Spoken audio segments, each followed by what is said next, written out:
your mind keeps going and it accelerates the number of repetitions, and then you return to the practice. You get a 10 to 20 times repeat of whatever sequence you were trying to learn. So this is a way of getting more repetitions in, even though you're doing less. The process of neuroplasticity, as I mentioned, has two steps, major steps. One is focus, and then one is deep rest. Most of the rewiring and learning in your nervous system is going to occur during deep sleep. And so obviously try and get sufficient amount of quality sleep, slow wave and REM sleep, as much as possible.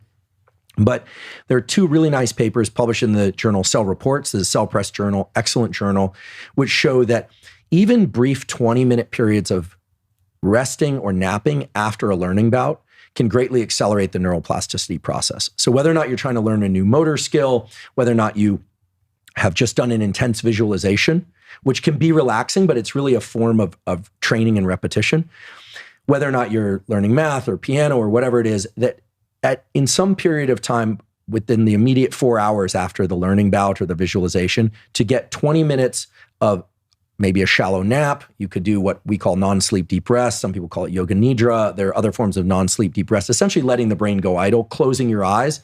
They've done, and this is work done in humans. It was done sensory motor learning complex sequences of a kind of a Simon Says game, which is, hitting, some people won't remember what that is, but remembering the sequences of lights, and it can be very easy when there's only 3 or 4 things in that sequence, but as you get up to 20 or 30, that's some serious work.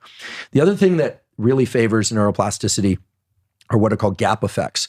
And these date back more than a couple decades, and have been demonstrated in a huge variety of contexts of learning. But anytime you're learning something, it pays to have random intervals in which you stop and do nothing.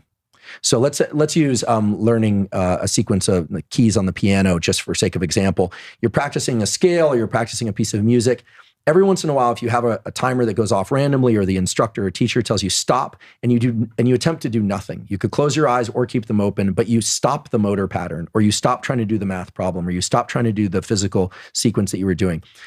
Turns out that when we sleep, there's a rapid replay of these sequences of events during the day, but at much higher speed. So per unit time, you're getting about 10 to 60 times the replay or repetition of what you're doing during the day. During these brief gaps, these 10-second gaps that are introduced while awake during your learning, you get a 10 to 20 times repeat of whatever sequence you were trying to learn. So this is a way of getting more repetitions in, even though you're doing less. And so these gap effects are fascinating. They're being demonstrated now for more and more types of learning.